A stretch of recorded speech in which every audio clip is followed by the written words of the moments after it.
Please introduce yourself.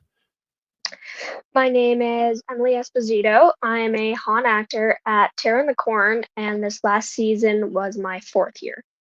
Your fourth year. That's awesome. How did you get involved in haunted house acting?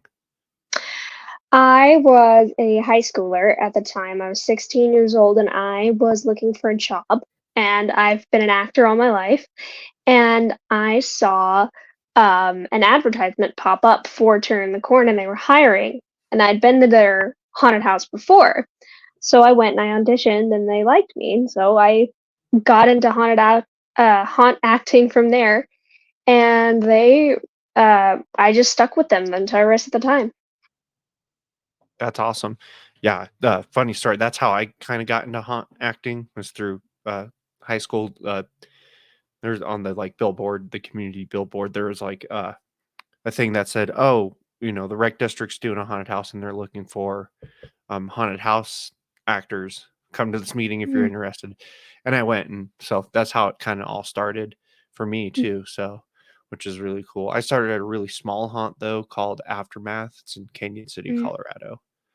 So, I think um, I've heard of that one, yeah. yeah, it's more of like a trail walk, if that makes sense.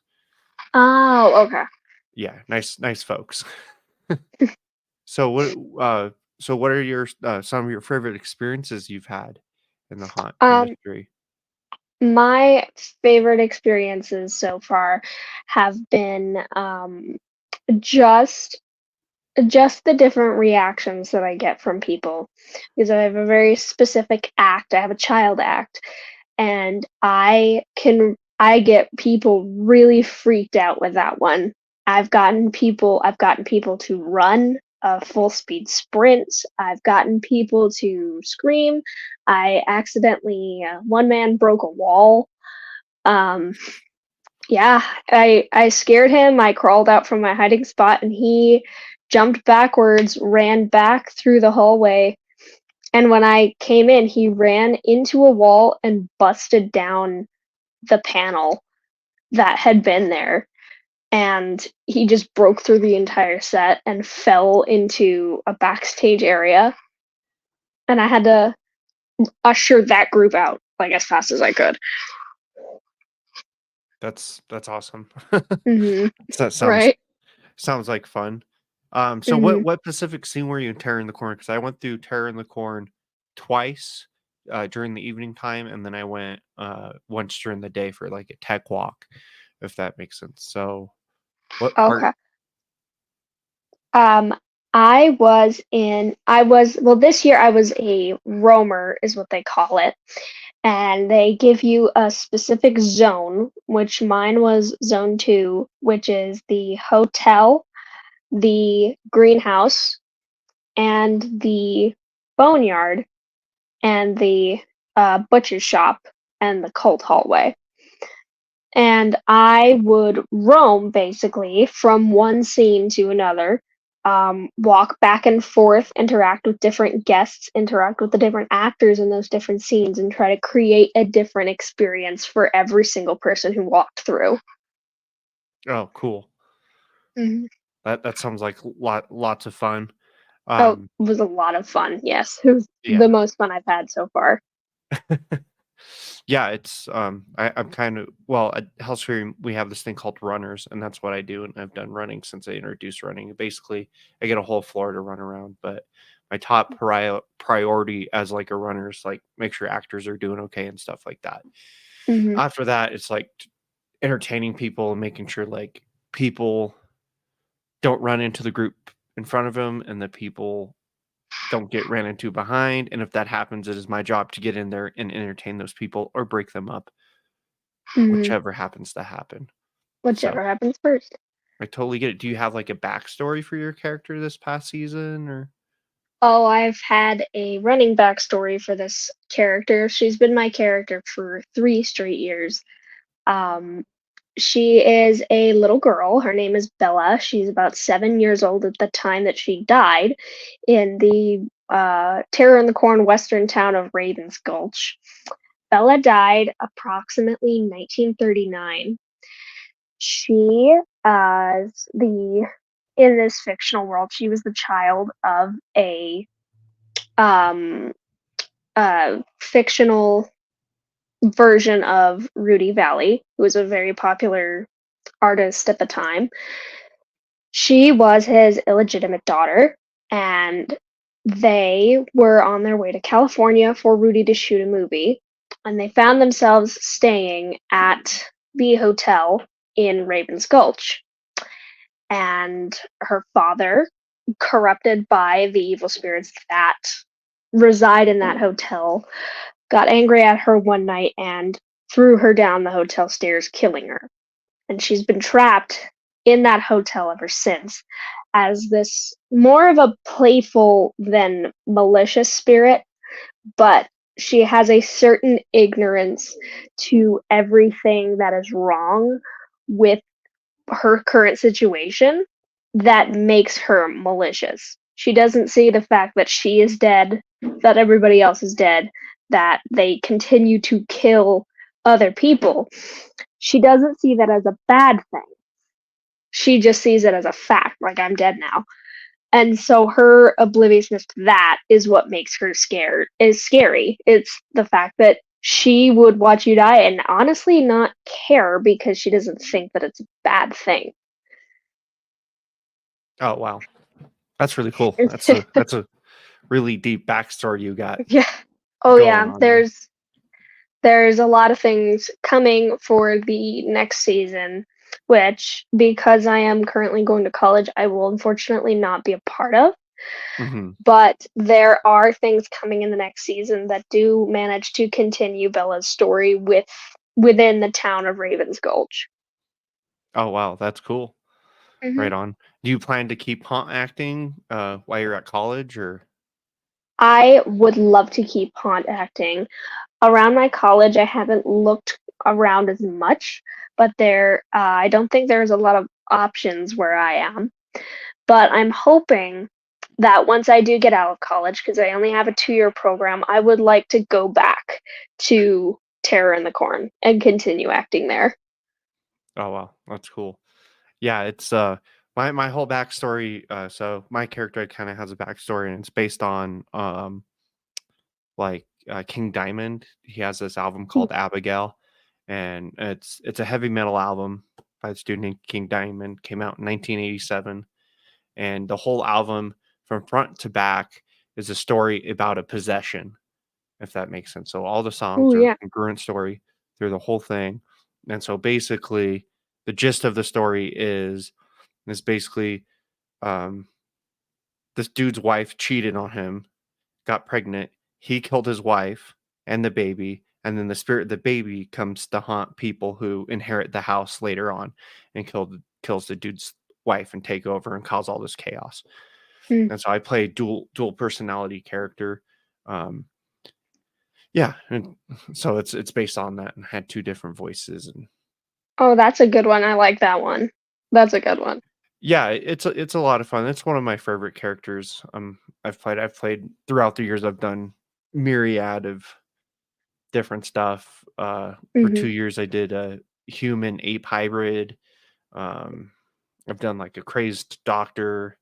COVID year, I did so like when COVID in 2020, I did a like a I guess like a mental patient, I guess, but I wore like a women's like nightgown. It was a lot of fun. Wonderful. Yeah. Is there nothing more fun than being a mental patient? Yeah, and I had this foot and I would talk to the foot like cuz I cut the foot off my dead mother. Yeah. That's a good one. That's a good prop. Yeah. Good times. I like to talk to objects and it makes people really uncomfortable. Mhm. So so what are some of like your experiences that you just like want you to keep coming back to haunting? What things that keep me coming back to haunting? It's honestly it is the culmination of all of the things that you get in haunting. I'd say one that sticks out the most is probably um the freedom to choose my character and have a backstory and go along with it. And the ability to be creative with everybody that's around you. We all can create the story, the main focus. We are all part of that, and we can all shape it in whichever way we want. And that is one of my favorite things to do. I always love doing collaborative, creative projects. Those are so much fun. Um, I'd say, um, but really all of it is what keeps me coming back every year. It's the community, it's the creative, it's the arts, the fun of scaring people, the fun of being scared. That's all, the culmination of all of them is what creates a unique experience. For sure. That's awesome. Yeah, it's definitely a unique experience. Did you have so you said you did some, like, stage acting in the past, Mhm, you know? mhm.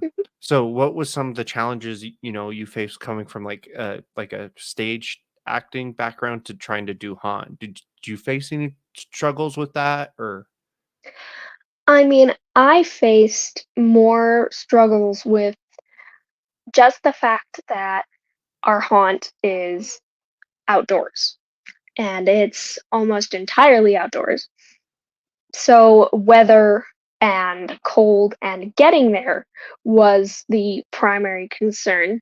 With the stage acting, weather's not really a problem. Getting to your place and having your costume there and having everything and your makeup ready to go, that is completely different from having to drive all the way out to this farm in the middle of nowhere and getting dressed virtually completely outside and getting your makeup done about 5 minutes before you have to get on stage. And then another thing that it wasn't a problem, but it was definitely different was the fact that it, there's no stopping of it. Shows on stage are typically 3 hours at maximum, while this our haunt was running for 5 to 6 hours a night, especially depending on ticket sales. So I had to deal with the fact that I was going to be entertaining thousands of people every single night, and I had to rinse and repeat every single thing that I was doing because you can't you can't progress the story like you would on a stage because not everybody's been here the whole time. So I tried so many different things to keep that working, and it was difficult, but it was finally rewarding to get into that when you've got a big conga line of folks coming in, just to take a step back and just go, okay, pop scare, come back in, pop scare, come back in, do that rinse and repeat cycle. So I think that was probably the hardest thing for me. for sure? Yeah, because it's like a constant thing a lot of Mhm. nights, especially on those more busy nights. You're always, always doing Yeah. something on those busy nights. I get that. I oh yeah, It's a I lot of do. fun.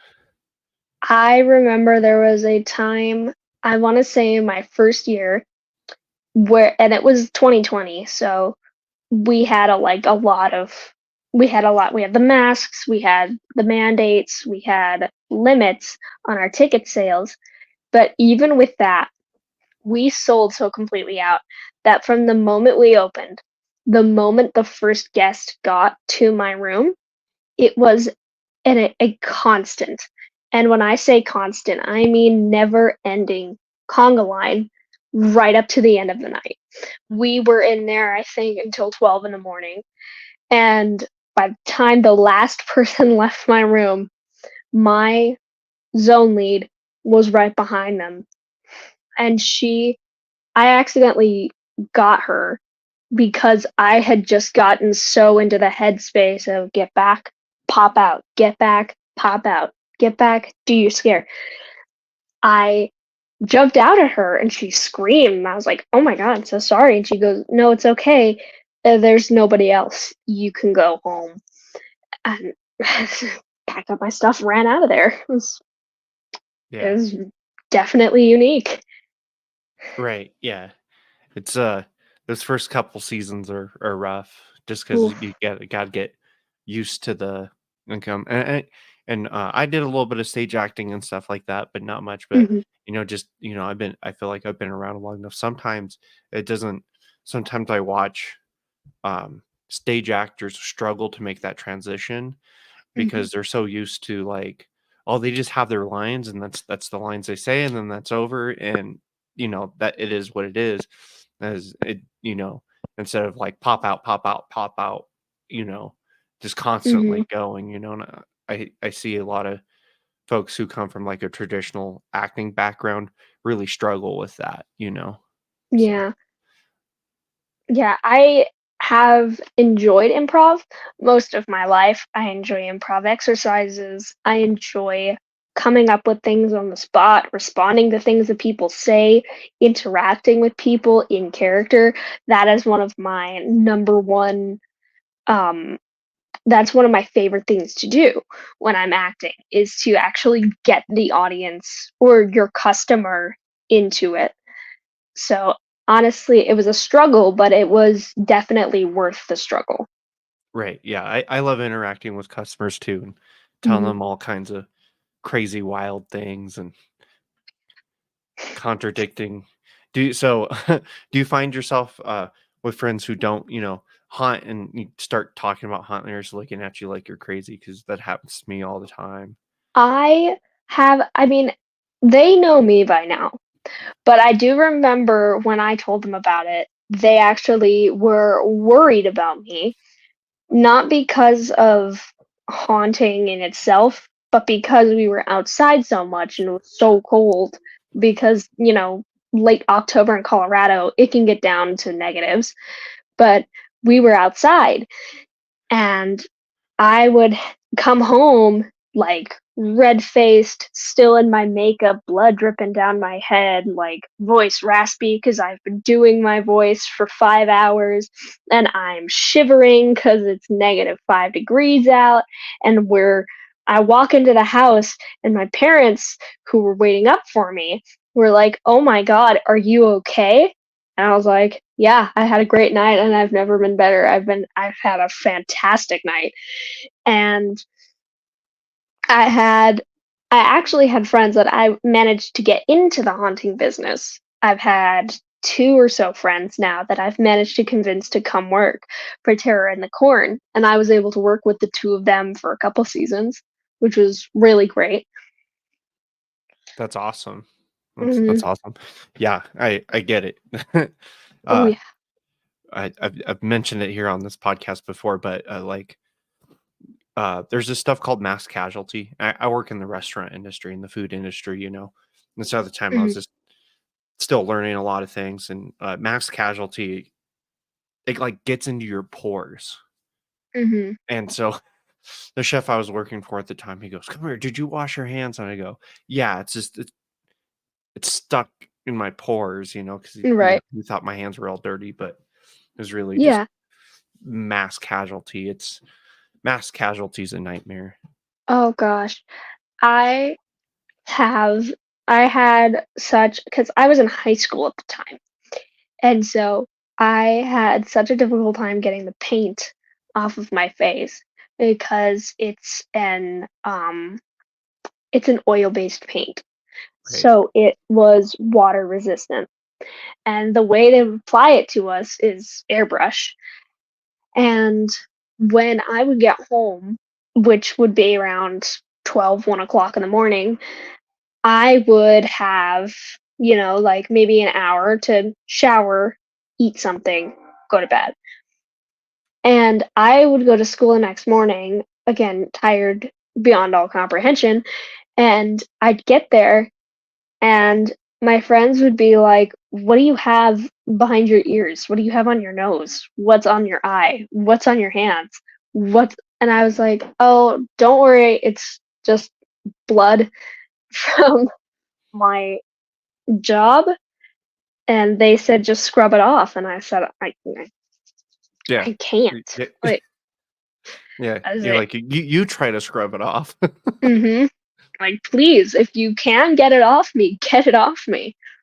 Right. And then Yeah. there was a point of which I was like, you know what? I'm not gonna scrub it all off me. I'm gonna scrub as much of it as I can get, and then I'm gonna go to school because I know tomorrow I'm gonna go back to the haunt and they're gonna paint it back on again. So I'm just gonna wait until the end of the week when I have a couple of days and then wash it off. Right. Yeah. I just assume for, September, like half of September and Mhm. all of October, I'm just gonna wear eyeliner the whole month. Oh yeah. Just Oh yeah, guy absolutely. liner, guy liner it up. Guy liner it up. Yeah. Because it's like you can't get the shit out of your, Yeah. eyelashes and stuff like that. It's just so caked on. I'm lucky, like I wear a mask and I've worn a mask for a while, so Mm, I'm lucky when it comes to like that makeup department because my cleanup's pretty easy, but still mm. it's hard to get See it all now, off. my because I'm a face actor. I don't have a mask. I never have. But I really enjoy getting that full face of makeup because I take off my glasses, I get my contacts in, I get all ready, and then I get that face on. And that's when I really start setting into my character because I'm looking at myself and that's not me. That's Bella. That is Right. some other person. And I like having that because then I can really look at myself and go, huh, that's not me. I'm not me right now. We need to be the character. Right. Yeah, and I feel that because like when I get into haunt mode, it's haunt mode, and I don't think about anything else besides Mhm, haunt and that character for that time period and like 30 minutes afterwards because it's like all the way up here, you know what I'm saying, and then mhm. trying to come back down to earth after like a Oh, really busy night's really hard sometimes. I have had so many nights where again, my character's a little girl and I have the voice to go along with her, but I'll be doing her voice nonstop for 5 straight hours. And I remember there was one particular night, it was a long night, and it was cold, and I was tired, and I was just wanting to go home. So I got food, I went home, I was silent the entire drive home. I didn't say anything, I didn't call anybody, I wasn't singing to the radio, nothing. I got I took like 5 steps into my house, and my parents were up, and they said, "Hey, honey, how was work?" And I responded with, "It was pretty good." And they started laughing their Yeah. asses off because I had suddenly turned into a 7-year-old girl right in front of them at the ripe age of 19. So that was definitely hard to get out of at least the voice and the headspace. Right, right. I could imagine. Yeah, Mhm, I totally get it because I'll find myself doing like the dual personality thing, mhm. and yeah, and you know it's it's like Ugh, it's hard to get out of that mind frame sometimes. mhm. So So even it's definitely a practice to get out of it and then get back into it the next night. Is that, mhm, you get used to staying the exact same all the time forever, but then having different times to have to turn yourself into that and having almost a schedule for it. I had noticed like I started getting like into the headspace after the haunt had closed. I'm not at the haunt. I'm not there. I'm not like, but it's time. It's the mhm, exact time we would be opening. And I can feel myself kind of like my brain starts to head in that direction. And I go, what are we doing? I'm not even remotely trying. We need to head back. right, hmm yeah, I totally get it. Do you have any, like, pre-haunt rituals, like, before like, if you know it's gonna be a really busy night, do you have any, like, pre-haunt rituals that you do? I but and again, our haunt is outside. I try to get I have a very large thermos, and I usually fill it with hot tea and sugar and honey, and I'll have that around with me so that as I'm going through the night, I can take a second refresh my voice, give myself a minute, warm up if it's an especially cold night, and I'll go around to the other actors in my zone and try to give them a sip. Um, I have before I go into the haunt, I usually get pretty quiet because for the hour or so that I'm waiting to get my makeup done or waiting to get my costume or waiting to do something, I'm usually talking, playing games with the friends that work there. But well, an hour or so before it kicks off, I start to get a little quieter. I start to get myself into my own head, get back to the character. Um, and I eventually I do. There's a moment that I couldn't exactly pinpoint for you right now, but there's a moment after trying to get into character and thinking along those paths where the character will suddenly click back into place, and I am that character for the next 5 hours. Right. Mm, That's awesome. Yeah, my rituals usually I just listen to some heavy metal music on the drive mhm, over. That's why I like death metal, like songs about people murdering people and shit. Great times. mhm.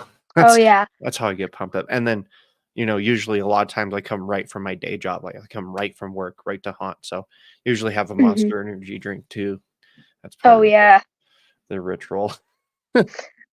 Oh, yeah, mine I mean, the music that gets me into Bella is always 30s, 20s, 40s Okay. jazz music. The music that she would have honestly grown up listening to. Plenty Hmm. of Rudy Valley, um, plenty of the and there it doesn't help that like it's all old creepy songs. Like, they weren't written to be creepy, but Right. listening back to a lot of 20s songs now, very creepy, Right. very very odd sounding. And I listened to those on the drive over, and what honestly helped me with the creation of Bella's character was before I was a roamer, I was stationed in a specific room. I was stationed in the bedroom of the hotel. And I remember when I was trying to come up with her character for the first time, I had no idea where to start. I was almost entirely new to haunt acting except for like a year of experience, and that character was not going anywhere for me.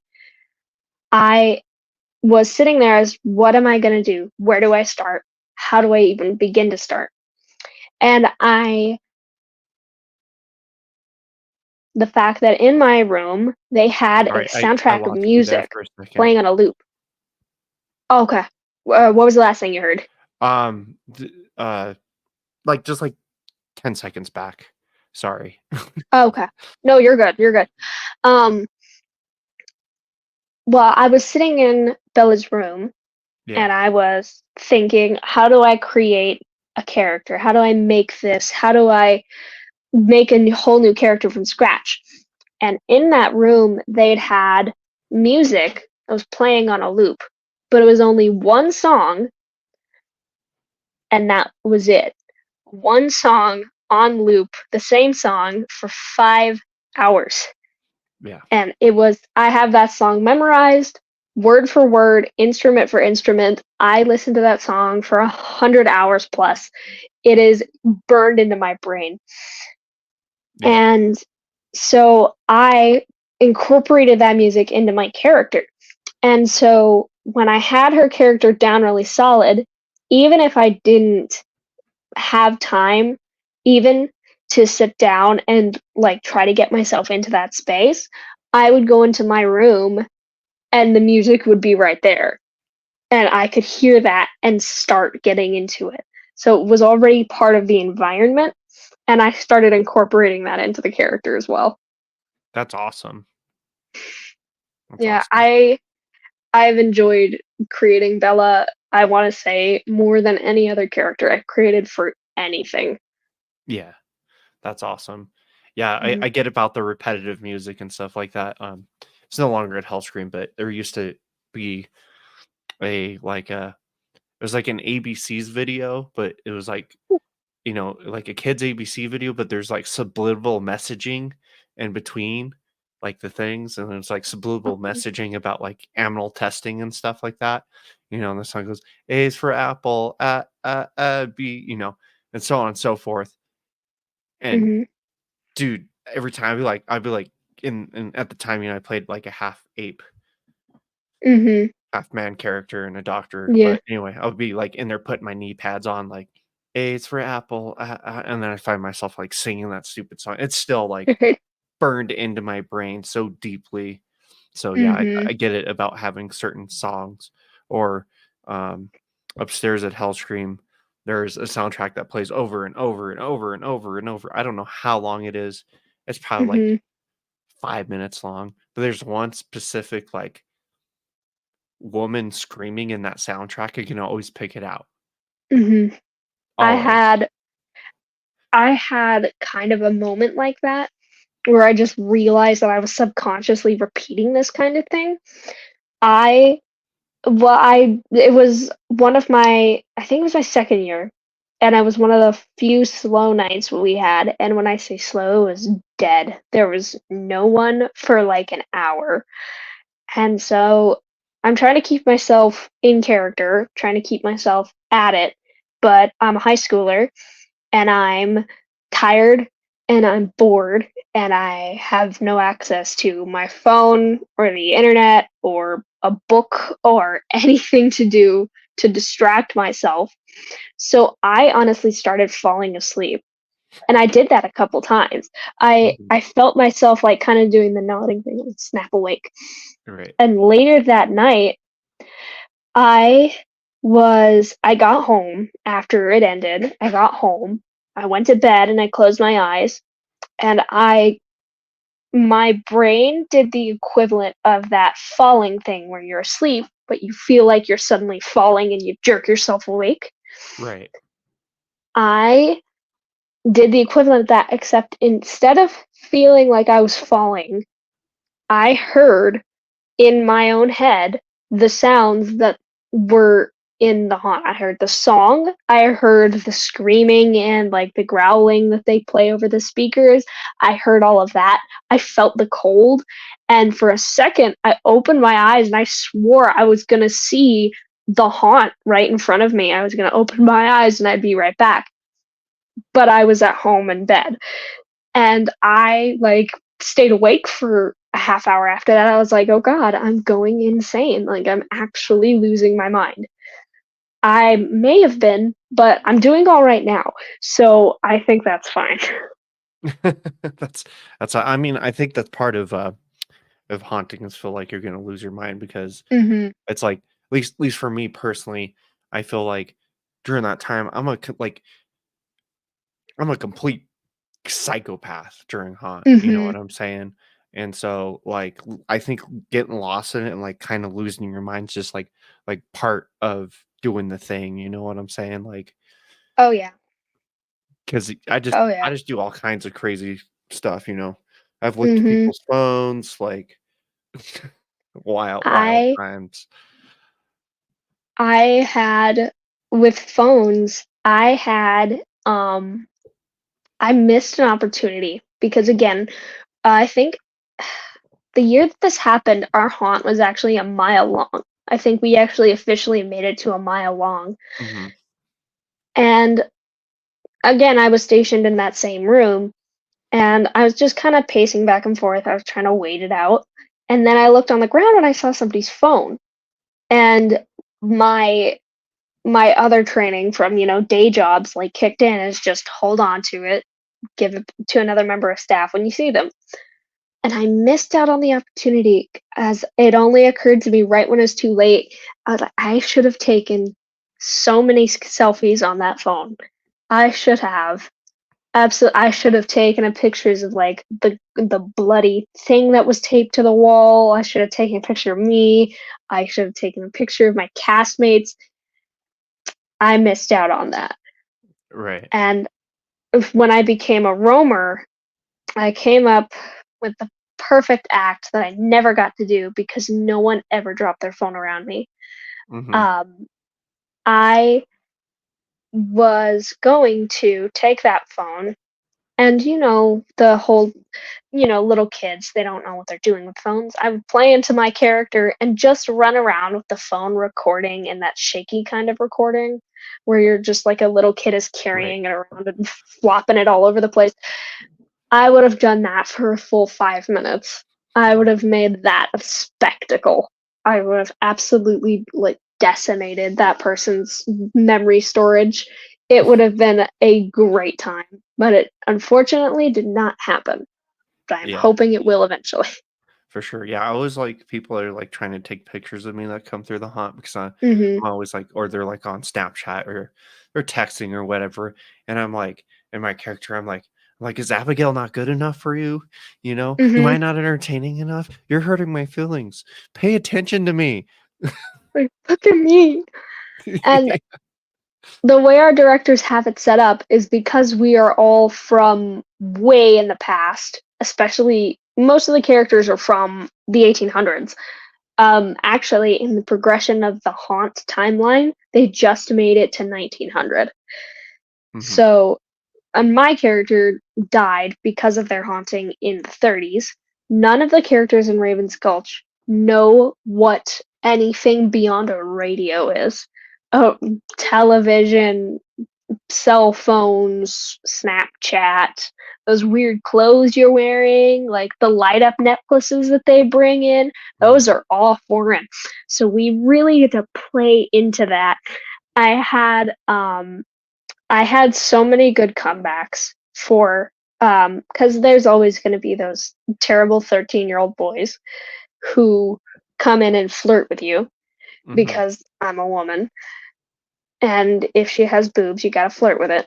So I had so many lines for every single social media app. I had it for every single one. They would say, "Give me your Snapchat" was one that I heard all the time, but I would hear, "What's your Snap?" And my immediate reaction would be to, "That's my Snap." Right in their face. I got one kid to jump at that one. It was fantastic. Funny. And the best part of being the little kid character is after they jump, little kids, when they scare people, they aren't sorry, they laugh. So I just get to sit there and point and laugh as loud as I can. It is so much fun to like play dumb to everything that I know is Right. absolutely happening around me. Right. Yeah.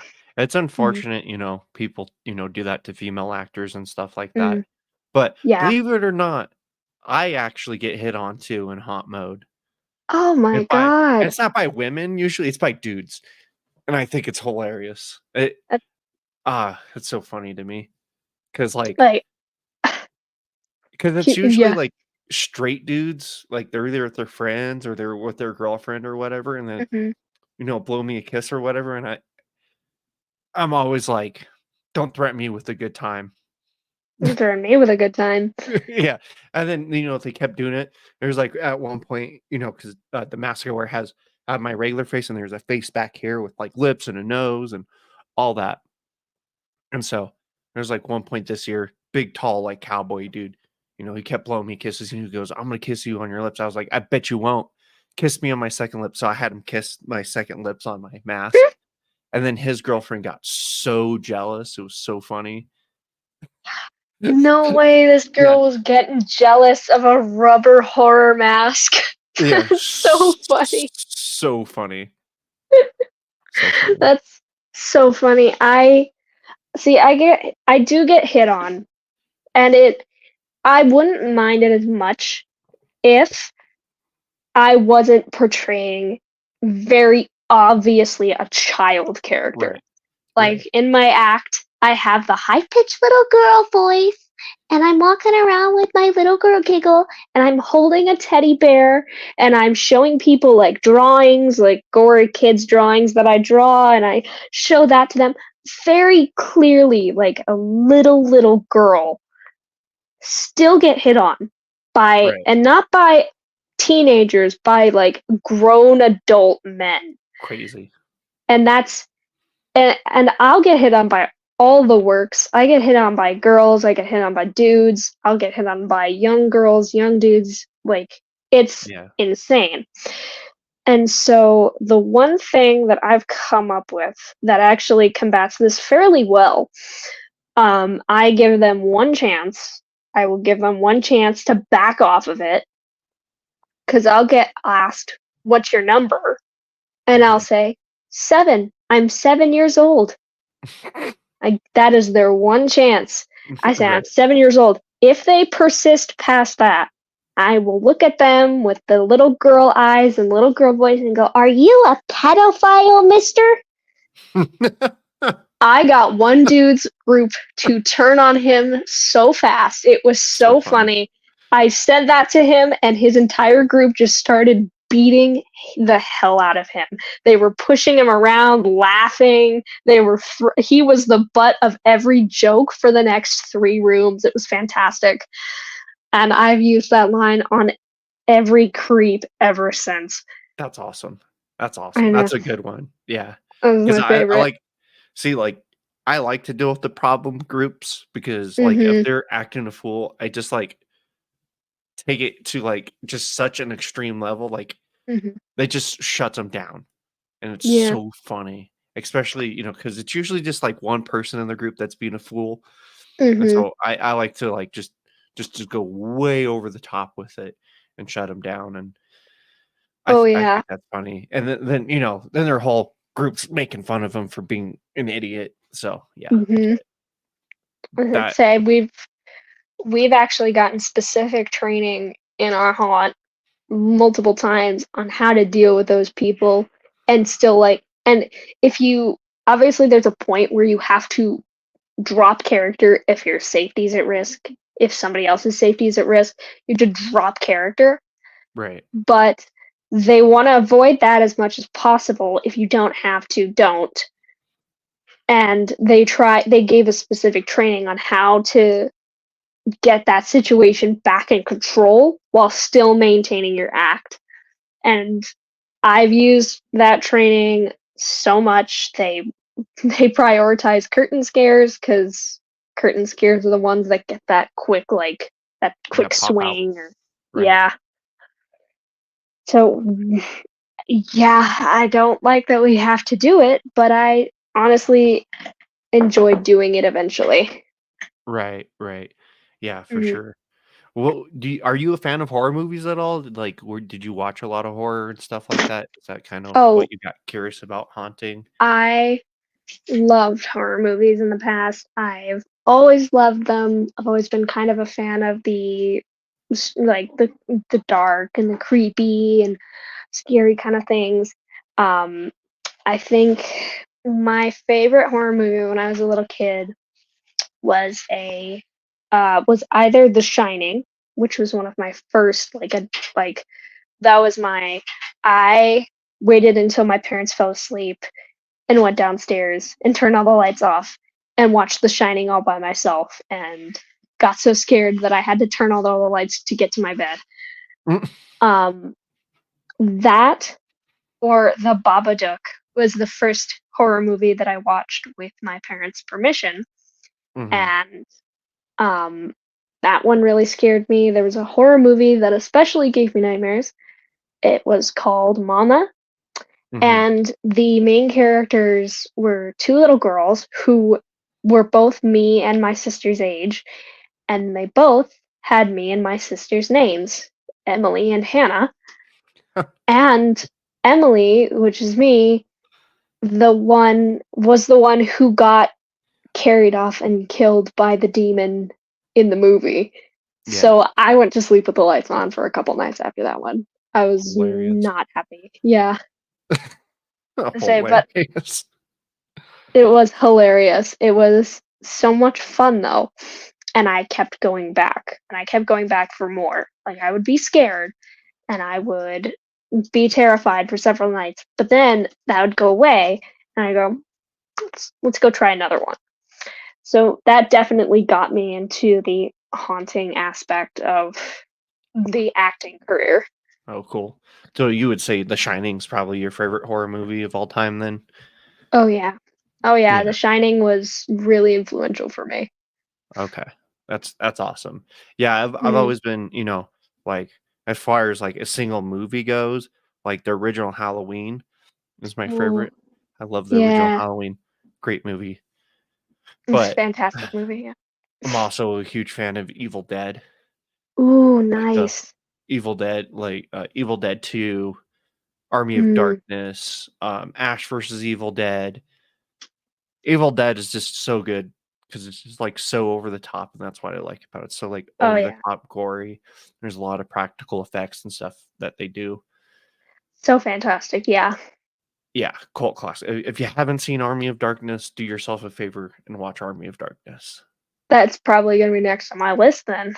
Okay, yeah, it makes a little bit more sense if you watch, like, Evil Dead 2 Mhm. first.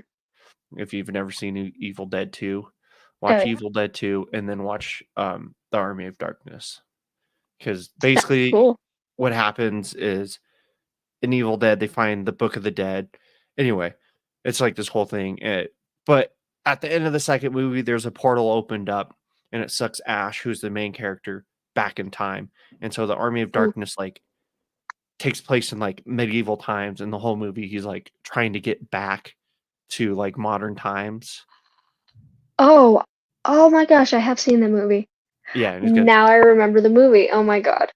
Yeah, it's There's great. a lot of there's a lot of instances throughout my life of I would watch a movie as a kid, but just never bother to look up what the name was. It would just be on TV, and I'd be Yeah. interested and I'd watch it and then never learn the name of it.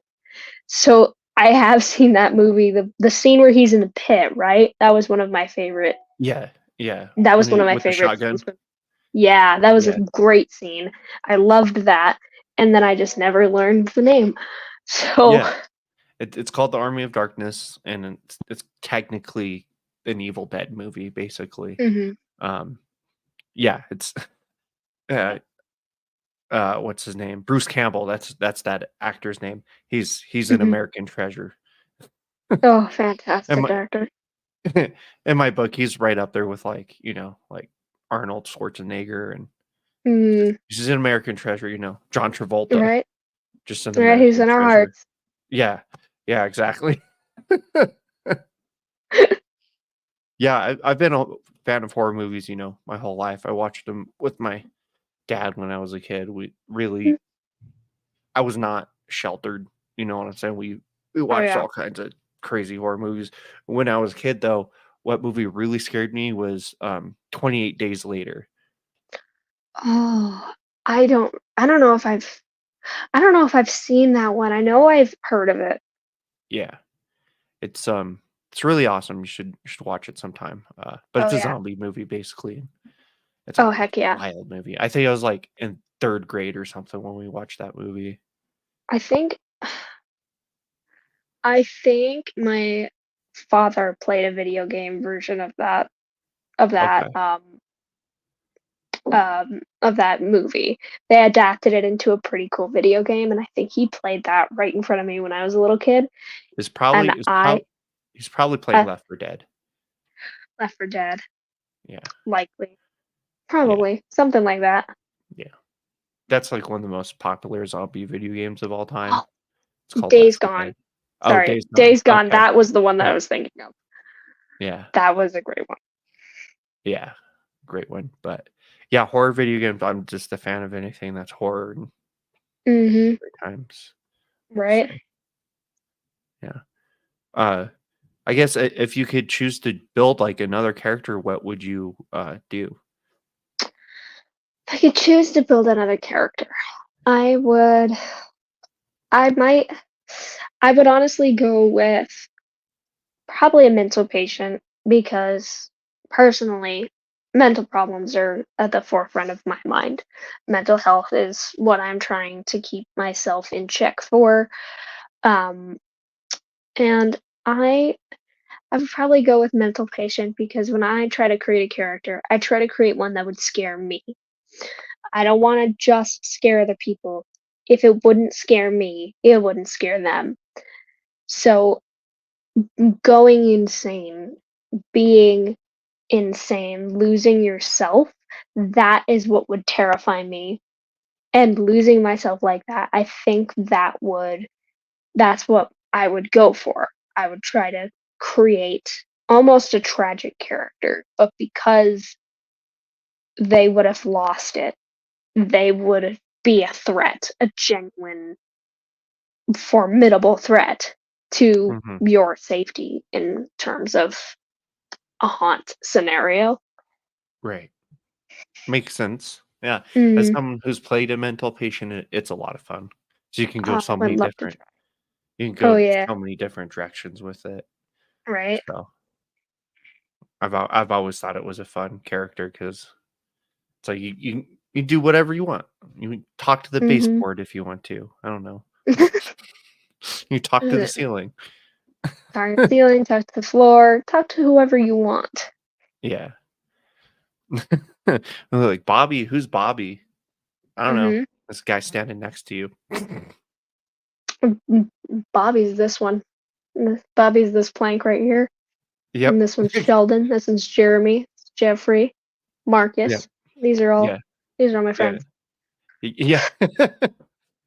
I like to name the mannequins too, like Oh the yeah.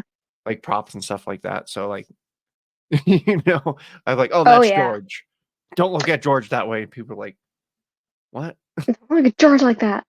I had names for a bunch of the mannequins. And I had names because, well, all of my fellow actors, they obviously had their own names that they chose for themselves. But when I was starting to roam, or when I was starting to look around at different people, I would I wouldn't know their names. And I figured, Bella probably doesn't know their names either. She's just some random little kid running around. So I tried to get in the mindset of what would Bella think this guy's name is? And that's how I started coming up with nicknames for everybody that just passed me. I had a dude whose scare was primarily to come up behind people and just follow them. He'd follow them for several rooms before they even noticed he was there. So I called him Mr. Hide Behind. Mr. Hyde And there Behind. was That's funny. mhm. And I would draw a picture of him crouched over, hiding behind people. It was genuinely disturbing. I would have There was the bone lady who had bones tied to her and a little belt around her waist. She was pretty fond of that name. Um, Mr. Corn was the name of my director's character. Um, I had Book Monster. Book Monster, we had a it was like a bookshelf, but it was actually a hidden closet that an actor could hide inside of and pull a drawer out of the way, and there would be a masked character in there, and they'd jump out and scare you and pop back in. Cool. That was Mr. Bookcase. Um, I think my favorite were the Crawley babies.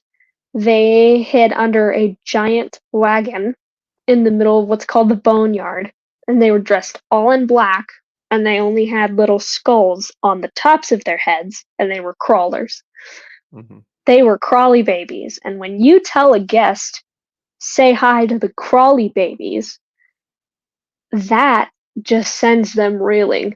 And then they see them, and that really gets them because they are expecting babies, and they get this little monster that's growling and crawling like a dog on the floor.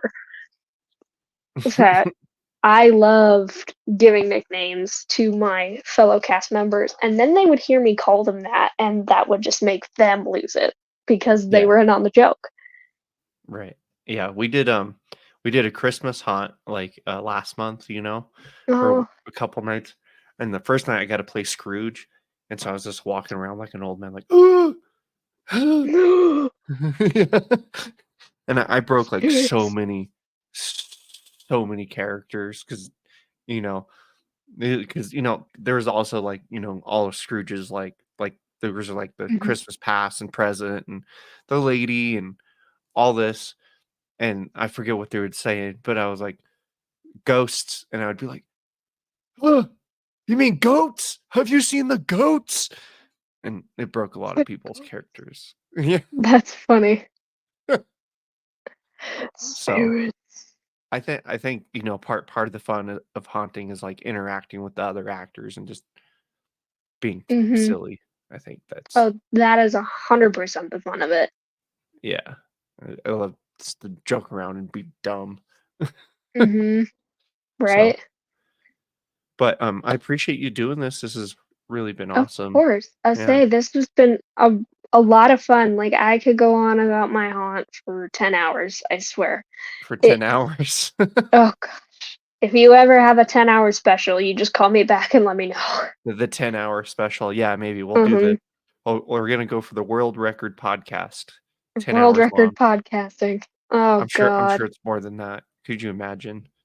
Oh, I'm honestly, I wouldn't be surprised if it was 24 at this point. Yeah, for sure. I know, like, there's a podcast I really enjoy called Morbid, and Mhm. they have, like, a couple seriouses on, like, Jack the Ripper, and there's one on H. Holmes and stuff like that, but, like, Jack the Ripper, Ooh. they did, like, 8 hours on Jack the Ripper. Oh my god. Yeah, and if you don't know anything about Jack the Ripper, that's a rabbit That's where hole. you go. Yeah, so, yeah, he's one of the most infamous serial killers, and, Oh yeah.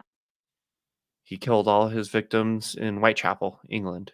It's all in Mhm. that district. So anyway, they did an 8-hour, podcast about that and went all into depth and wild.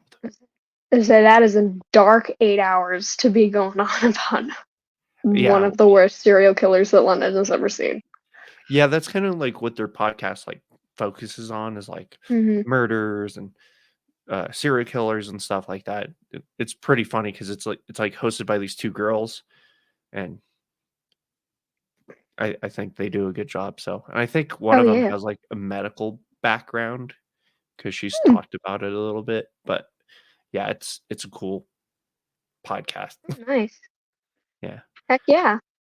so do you listen to podcasts out there at all, or I do usually listen to a couple horror podcasts. I did Scared to Death. I've listened to, and Scared to Death is like kind of they just collect folklore and horror tales from around the world and just tell them on the show. I've listened to Mr. Ballen's podcast, which is more true crime than anything else. I listened to a Right. couple horror ones out there, yeah. That's awesome. Cool. Yeah, that's awesome, but yeah, a again, thank you for doing this. Appreciate Of it.